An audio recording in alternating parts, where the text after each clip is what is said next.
brought to you by MDH Masala. দারুণ বিশুদ্ধ প্রাকৃতিক হলুদ, লঙ্কা, ধনে। না, লঙ্কা, ধনে, হলুদ, MDH।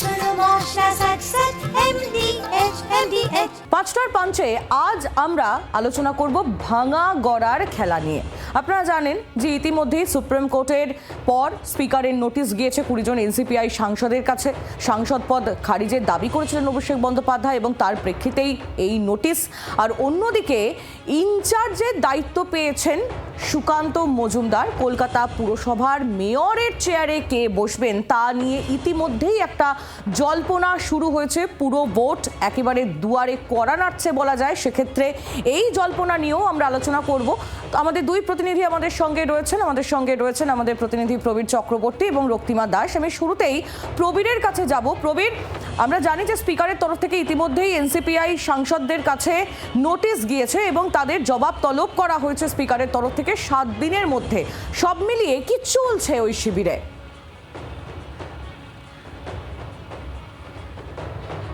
দেখো, এনসিপিআই এর 20 জন সাংসদ তারা দলত্যাগ করেছেন।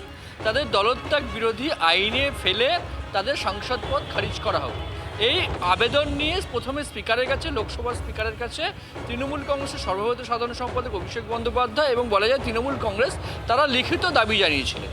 তৃণমূল কংগ্রেসের অভিযোগ যে স্পিকার কিন্তু সেই দাবিকে মান্যতা দিচ্ছেন না, তার ফলে তারা সুপ্রিম কোর্টের দ্বারস্থ হবেন বলে তারা জানিয়েছিলেন।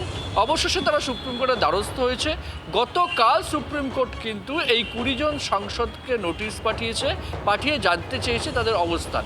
পাশাপাশি দাঁড়িয়ে লোকসভা স্পিকার তার সচিবালয় আজকে আবার এই 20 জন সাংসদকে আলাদাভাবে তারা চিঠি পাঠিয়েছেন এবং অভিষেক বন্দ্যোপাধ্যায়ের অভিযোগের ভিত্তিতে তাদের অবস্থান কি তার কৈফিয়ত চেয়েছেন 7 দিনের মধ্যে। স্বাভাবিকভাবেই রাজনৈতিক মহল মনে করছেন যে এখন এই পুরো বলটা সুপ্রিম কোর্টে, স্পিকারকে জানাতে হবে সুপ্রিম কোর্টে স্পিকার কি ব্যবস্থা নিলেন। তৃণমূল কংগ্রেস শিবির অর্থাৎ মমতা বন্দ্যোপাধ্যায়ের শিবির কিন্তু অত্যন্ত উচ্ছ্বসিত। সকালেই কল্যাণ বন্দ্যোপাধ্যায়, যিনি এই মামলার অন্যতম আইনজীবী, তিনি দাবি করছেন যে স্পিকার খারিজ করুক না করুক এদের সাংসদ পদ কিন্তু খারিজ হতে চলেছে। অর্থাৎ সুপ্রিম কোর্টে আস্থা রাখছে মমতা বন্দ্যোপাধ্যায়ের শিবির যে সুপ্রিম কোর্ট তারা কিন্তু তাদের নির্দেশেই এই সাংসদ পদ খারিজ হবে এই 20 জনের। এবং উল্টে আরও এক পা বাড়িয়ে কল্যাণ বন্দ্যোপাধ্যায় আজকে দাবি করেছেন এই 20টি আসনে আগামী 1 বছরের মধ্যে উপনির্বাচন হতে চলেছে। স্বাভাবিকভাবে একদিকে সুপ্রিম কোর্টের নোটিশ, অন্যদিকে লোকসভা সচিবালয়ের নোটিশ, এই দুই নোটিশের পরিপ্রেক্ষিতে এই 20 জন সাংসদ কি জবাব দেন এখন সেটাই দেখার। আহেলি, একেবারে প্রবীর, তুমি আমাদের সঙ্গে থাকো, আমরা শুনে নেব কল্যাণ বন্দ্যোপাধ্যায় এবং সুকান্ত মজুমদার তারা এই নিয়ে কি বলছেন।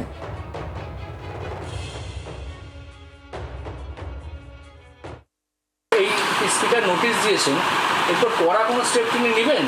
সেটাই বলতে পারছি না, সেটা আমি কি করে অ্যান্টিসিপেট করবো। স্পিকার নেই না নেই, সুপ্রিম কোর্ট নেবে। ভারতবর্ষের মানুষ সব অপেক্ষা করছে দুটো মামলার উপরে, কারণ এরা হচ্ছে গণতন্ত্রের আবর্জনা, এরা প্রতারক। দ্বিতীয়ত, যে স্পিকার কি নিজের ইচ্ছে মতো করতে পারে, যতদিন ইচ্ছে পেন্ডিং রাখতে পারে। তাদের সুপ্রিম কোর্ট আগেই বলেছে না, 3 মাসের মধ্যে শেষ করা উচিত। এনসিপিআই যারা গেছে তাদের, তাহলে স্পিকারের কাজের মধ্যেও তো আমরা বলেছি যে স্পিকারের কোথাও কাজের মধ্যেও একটা বায়াসনেস রয়েছে। আমাদের রাজ্য সভাপতি তো আগেই বলেছেন যে এই রাজ্যে বিজেপির কোনো শরিক দল নেই। তো আমাদের রাজ্য সভাপতির বক্তব্য তো পুরো পরিষ্কার যে এই রাজ্যে কোনো শরিক দল নিয়ে আমরা ভোটে লড়িনি, আমরা এই রাজ্যে একাই লড়েছি এবং এতগুলো সিট পেয়েছি। স্বাভাবিকভাবে আমরা এখনো পর্যন্ত কোনো শরিকি সিট শেয়ারিংয়ের বিষয়ে আলোচনা করিনি এবং এখনো পর্যন্ত আমার কাছে এই ধরনের কোনো প্রস্তাবও আসেনি।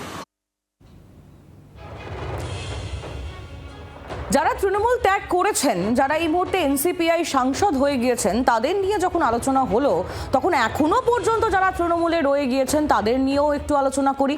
তৃণমূলের দুই শিবির, তাদের এই মুহূর্তে মিশন হচ্ছে ছাত্র সমাবেশ। আপনারা জানেন যে 28শে অগস্ট তৃণমূলের ছাত্র যে টিএমসিপি তৃণমূল ছাত্র পরিষদ তার প্রতিষ্ঠা দিবস এবং সেই প্রতিষ্ঠা দিবসে ছাত্র সমাবেশ করতে চলেছে তৃণমূলের দুই পক্ষই, আর তার তোড়জোড় ইতিমধ্যেই শুরু হয়েছে। গতকাল তৃণমূলের তরফ থেকে তৃণমূলের তরফ থেকে পরিদর্শন হয়েছে এলাকায়, যে এলাকায় তারা সমাবেশ করবেন। অন্যদিকে ঋতব্রত শিবিরের তরফ থেকেও আজ পরিদর্শন করা হয়েছে সমাবেশের এলাকা, সেই ছবি তুলে ধরছি আপনাদের সামনে। প্রবীর চক্রবর্তী আমাদের প্রতিনিধি আমাদের সঙ্গেই রয়েছেন, একেবারে সরাসরি প্রবীরের কাছ থেকে জেনে নিই। প্রবীর, দুই শিবিরের তৎপরতা কেমন এই ছাত্র সমাবেশকে সামনে রেখে?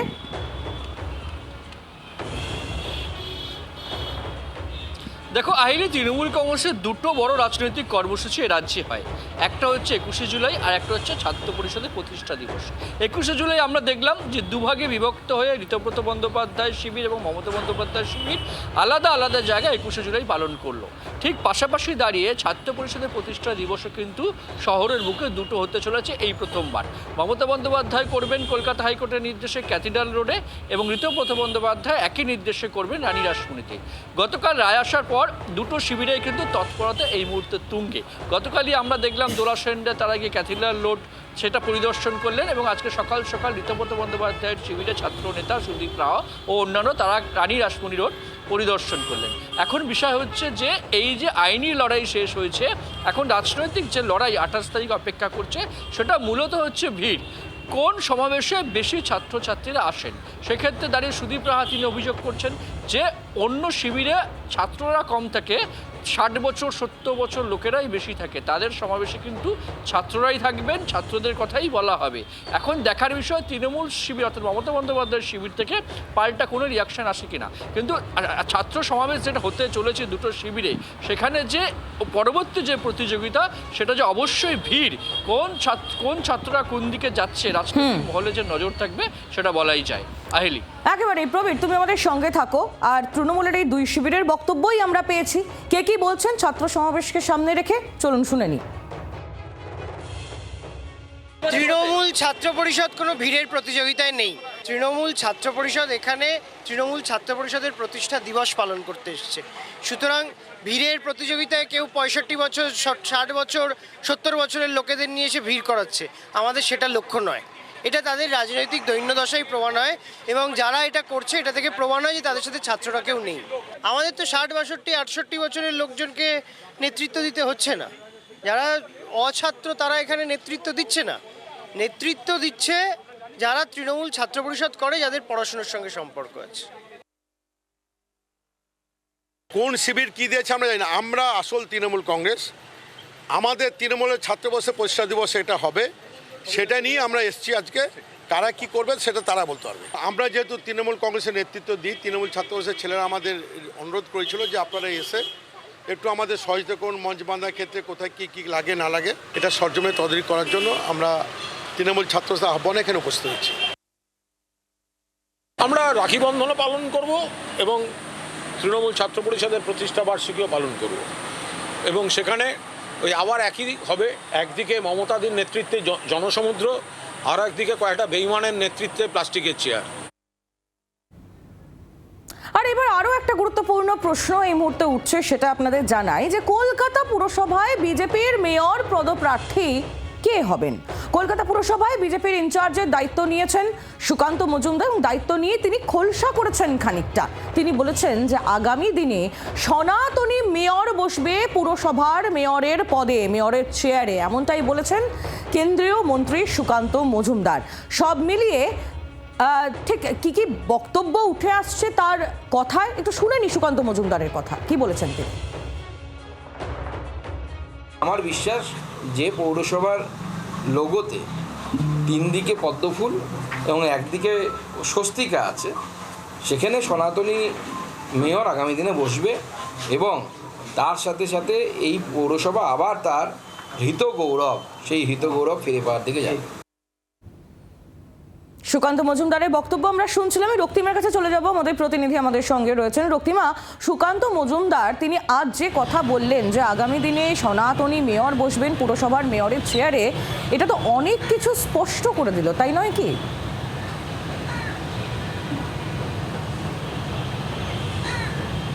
দেখো, একদমই বিধানসভা নির্বাচনের আগে যে হিন্দু জাগরণের ডাক দিয়েছিল বিজেপি, ঠিক সেই সুরই কিন্তু শোনা যাচ্ছে কলকাতা পুরসভার নির্বাচনের আগেও। এবং সেই কথাই কিন্তু আজকে একেবারে সুকান্ত মজুমদার, যিনি কলকাতা পুরসভার নির্বাচনের জন্য ইনচার্জ হয়েছেন, তার কথাই কিন্তু স্পষ্ট। দেখো, একেবারে তুমি জানো যে যেমনটা জানা যাচ্ছে যে নভেম্বরের দিকেই কলকাতা পুরসভার ভোট হতে চলেছে এবং ইতিমধ্যেই সেই তোড়জোড় শুরু করে দিয়েছে সমস্ত রাজনৈতিক দলগুলি। সেখান থেকে দেখো বারে বারে যে প্রশ্নটা উঠছিল যে বিজেপি প্রথমবার রাজ্যে ক্ষমতায় এসেছে, তাদের দিক থেকে মেয়র প্রজেকশন করে ভোট হবে কিনা। দেখো, সেই প্রশ্নের কোনো সঠিক ব্যাখ্যা দিতে এখনো পর্যন্ত না পারলেও সুকান্ত মজুমদার তিনি কিন্তু একটা বিষয় স্পষ্ট করেছেন যে যেই মেয়র হোক না কেন তিনি কিন্তু এবারে হবেন সনাতনী মেয়র কলকাতা পুরসভার। সেই জায়গাটা যেমন তিনি স্পষ্ট করেছেন, সেই জায়গা থেকেই দেখো মেয়রের সঙ্গে কিন্তু সমান গুরুত্বপূর্ণ কলকাতা পুরসভায় পরিষেবা পৌঁছে দেওয়ার জন্য তারা হচ্ছে পুরো প্রতিনিধিরা। সেই জায়গাও কিন্তু স্পষ্ট করেছেন তিনি। সেক্ষেত্রে বলা হচ্ছে দেখো, যারা এতদিন ধরে বিজেপি করে এসেছেন, যাদের রাজনৈতিক ক্যারিয়ারে মূলত কোনো কালো দাগ নেই, তাদেরকেই কিন্তু প্রাধান্য দেওয়া হবে প্রার্থী বাছাইয়ের ক্ষেত্রে। অন্যদিকে দেখো, এখন কিন্তু যে প্রশ্নটা সবচেয়ে ঘোরাফেরা করছে যে ভালো তৃণমূল যারা, এই ভালো তৃণমূলের মধ্যে থেকে যারা ভালো বিজেপি হওয়ার চেষ্টা করছেন, তাদেরকে কোথাও সিট দেওয়া হবে কিনা সেই বিষয়ে দেখো স্পষ্ট করতে তিনি বলতে না পারলেও এনসিপিআই তাদেরকে যে জোট হিসাবে রাখা হবে না সেই কথা কিন্তু তিনি একেবারে স্পষ্ট করেছেন। সেই জায়গায় দেখো, যেমন বিধানসভা নির্বাচন তারা একা লড়েছেন, একইভাবে কলকাতা পুরসভা নির্বাচনও তারা একাই লড়বেন এবং জিতবেন, সে বিষয়ে কিন্তু তারা একেবারে স্পষ্ট করেছেন। সেই জায়গা থেকে কলকাতা পুরসভার যে নির্বাচনের তোড়জোড় যে শুরু হয়ে গিয়েছে একেবারে বঙ্গ বিজেপির অন্দরে, সে কথা কিন্তু একেবারে স্পষ্ট। বলার অপেক্ষা রাখে না রক্তিমা, একেবারেই তুমি নজর রাখো। ধন্যবাদ তোমায়। রক্তিমা দাস আমাদের প্রতিনিধি, আমাদের সঙ্গে সরাসরি ছিলেন প্রবীর চক্রবর্তী। প্রবীর, তোমাকেও ধন্যবাদ। আপনাদের শোনাবো দিলীপ ঘোষ, রাজ্যের মন্ত্রী, তিনি কি বলছেন সুকান্ত মজুমদারের বক্তব্যের পরিপ্রেক্ষিতে। হাওড়ার মতো 13 বছর ধরে ইলেকশন হয়নি, দুর্গাপুর যান 8 বছর ধরে ইলেকশন হয়নি। ইলেকশন ইমিডিয়েট হওয়া উচিত, তাহলে পরিষেবা হবে না, উন্নয়ন হবে না। আর ভারতীয় জনতা পার্টি যেভাবে লড়াই করে রাজ্য সরকার বানিয়েছে, সমস্ত পুরসভা পঞ্চায়েত যেখানে ইলেকশন হবে সেভাবে লড়াই করে আমরা সেখানে আমাদের সরকার বোর্ড প্রতিষ্ঠিত করব, যাতে উন্নয়নের ধারা নিচে অবধি ঠিকঠাক যায়। তো তার জন্য বরিষ্ঠ নেতাদেরকে দায়িত্ব দিয়েছে পার্টি। আর এবার মমতা বন্দ্যোপাধ্যায়ের কথা আপনাদের বলি। হেরে গিয়েছেন তিনি। বিধানসভা থেকে যে বই তিনি নিয়েছিলেন, হেরে যাওয়ার পরও সেই বই ফেরত দেননি মমতা বন্দ্যোপাধ্যায়। রবীন্দ্র রচনাবলী ফেরত না দেওয়ার অভিযোগে মমতা বন্দ্যোপাধ্যায়কে বিঁধলেন রাজ্যের গ্রন্থাগার মন্ত্রী। সময় মতো বই ফেরত না দেওয়ার এক নিয়ম লাগু, প্রতিটি ক্ষেত্রে আইনের শাসন সবার জন্য সমান। সরকারি গ্রন্থাগারে মমতার লেখা বই কেনার নির্দেশিকা, আগের সরকারের এই নির্দেশিকা নিয়েও ক্ষোভ প্রকাশ করেছেন রাজ্যের গ্রন্থাগার মন্ত্রী।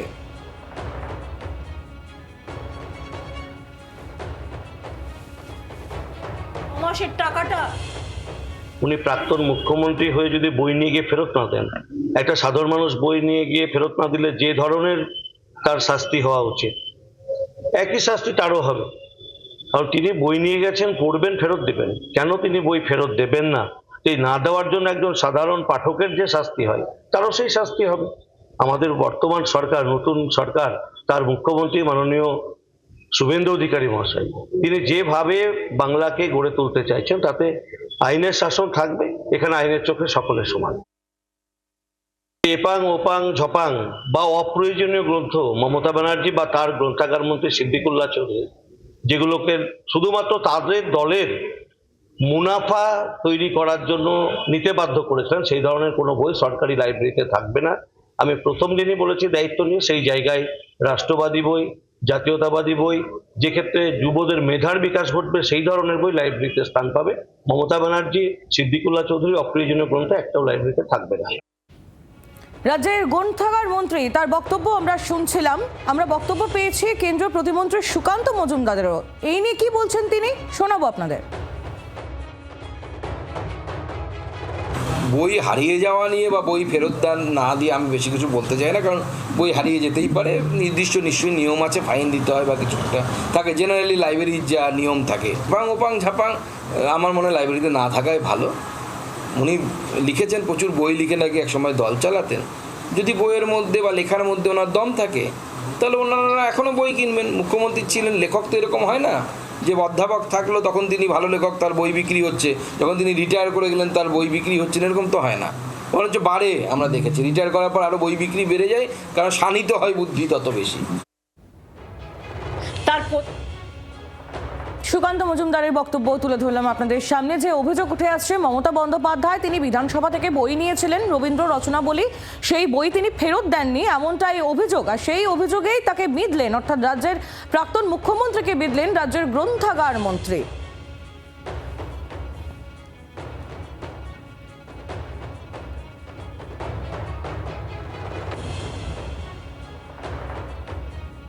আর এবার একটু নেপালের দিকে আমাদের চোখ রাখতেই হচ্ছে, কারণ ভয়াবহ বন্যা সেখানে, একেবারে ফ্ল্যাশ ফ্লাড, এবং তার জেরেই উত্তর নেপালের বিস্তীর্ণ অংশ থেকে ভয়ঙ্কর ছবি সকাল থেকেই একেবারে আমাদের সামনে আসছে।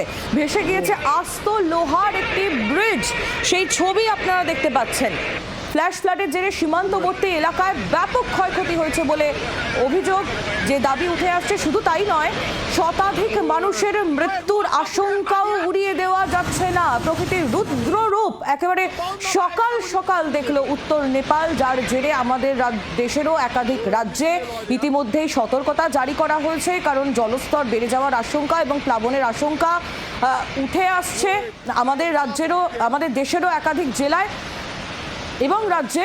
যে ছবি আপনারা দেখছেন সিসিটিভি ফুটেজ, হরপা বানটি যখন ধেয়ে এলো, যে ফ্ল্যাশ ফ্লাডের মুহূর্তের ছবি একেবারে ভাসিয়ে নিয়ে যায়, ভেঙে চুরে খড়কুটোর মতো ভেসে চলে যায় সমস্ত কিছু, ইমারত থেকে শুরু করে মানুষ, গাড়ি, পশু পাখি, গাছপালা, কিছুই প্রকৃতির রুদ্র রূপ থেকে বাঁচতে পারেনি। ভেঙে গুড়িয়ে গিয়েছে তাপবিদ্যুৎ প্রকল্প, রাক্ষসের জলের তোড়ে ভেসে গিয়েছে আস্ত একটি সেতু। পরিস্থিতি মোকাবেলা ইতিমধ্যেই শুরু করেছে নেপাল সরকার।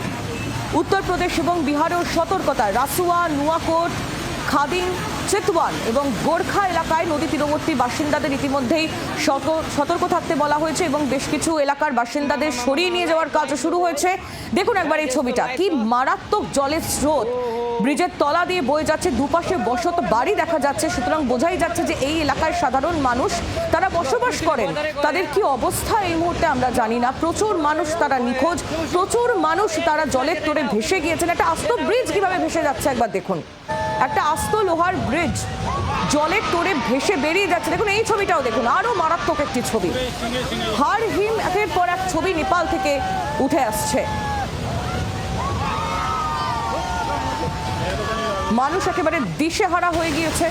ওই এলাকায় মানুষকে সরিয়ে নিয়ে যাওয়ার কাজ ইতিমধ্যেই শুরু হয়েছে, একেবারে ধুয়ে মুছে সাফ হয়ে গেছে উত্তর নেপালের একাধিক এলাকা। গাড়িটা কিভাবে ভেসে যাচ্ছে একবার দেখুন, খেলনা গাড়ির মতো জলের তোড়ে ভেসে যাচ্ছে গাড়ির সেই ছবিও আমরা দেখতে পাচ্ছি। একেবারে সকাল থেকে মারাত্মক হাড় হিম করা এই ছবি উত্তর নেপালের একাধিক জায়গা থেকে উঠে আসছে। রাজীব চক্রবর্তী আমাদের প্রতিনিধি আমাদের সঙ্গে রয়েছেন। এই মুহূর্তের বন্যার আপডেট আমরা একটু নিয়ে নিই। রাজীব, কি ছবি এই মুহূর্তে? সকাল থেকে আমরা দেখছি প্রকৃতির একেবারে ভয়ঙ্কর ধ্বংসলীলা। দেখো, তিব্বত সীমান্ত লাগোয়া নেপালের রাসুয়া জেলায় যে হোতকেচি যে নদী, সেই নদীতে আচমকা জলস্ফীতির কারণে ভয়াবহ হরপা বান হয় এবং যার জেরে আজকে সকালে এখনো পর্যন্ত যে খবর পাওয়া যাচ্ছে 17 জনের মৃত্যু নিশ্চিত করেছে স্থানীয় প্রশাসন। বহু মানুষ এখনো পর্যন্ত কিন্তু নিখোঁজ এবং যারা নিখোঁজ তাদের কিভাবে সন্ধান পাওয়া যাবে, তারা বেঁচে রয়েছেন কিনা তা স্পষ্ট নয়। নেপাল ট্যুরিজম বোর্ডের যে প্রাথমিক তালিকা তারা প্রকাশ করছে তাতে দেখা যাচ্ছে 384 জন পর্যটক ও যাত্রী এখনো পর্যন্ত নিখোঁজ। তাদের মধ্যে 291 জন বিদেশি এবং 93 জন নেপালি।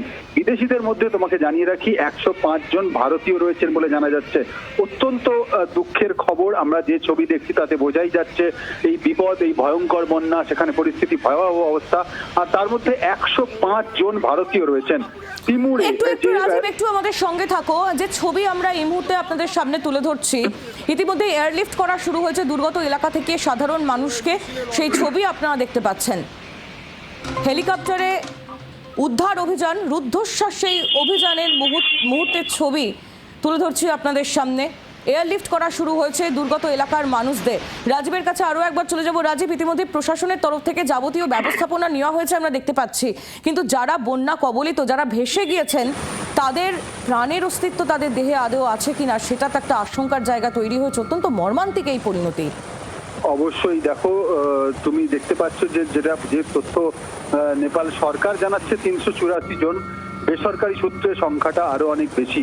384 জনের যারা নিখোঁজ, তাদের মধ্যে 105 জন ভারতীয় রয়েছে এবং নেপাল সেনা, পুলিশ এবং সশস্ত্র পুলিশ বাহিনী তারা যেমন উদ্ধার কার্য চালাচ্ছে, হেলিকপ্টারে বহু মানুষকে এয়ারলিফট করা হচ্ছে, কিন্তু সেখানে তোমাকে মনে রাখতে হবে যে নেপালের বিভিন্ন জায়গা যেহেতু পাহাড় পর্বত প্রতিকূল সেখানে পরিস্থিতি রয়েছে, তাই যোগাযোগের সেখানে একটা বিচ্ছিন্নতা দেখা দিচ্ছে এবং প্রতিকূল পরিস্থিতি রয়েছে।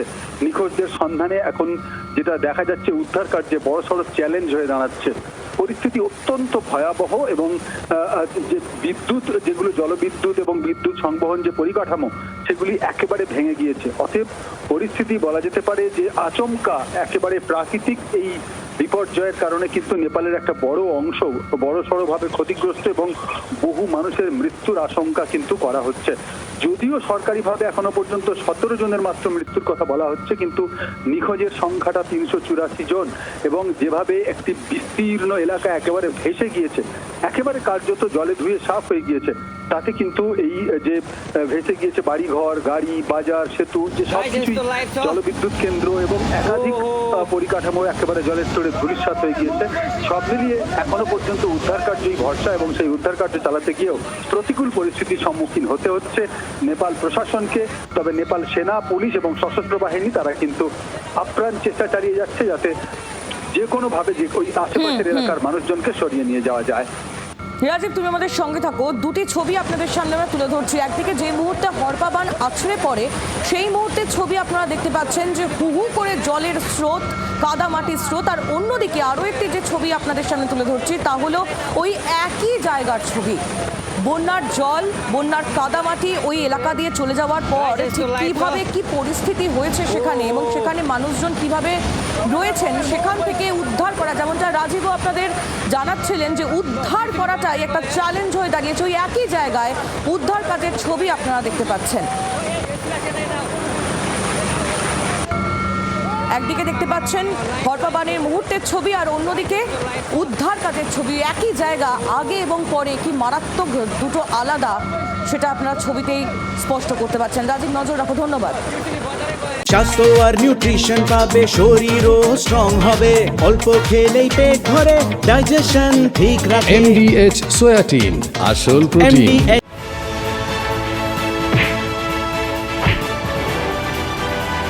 brought to you by MDH Masala।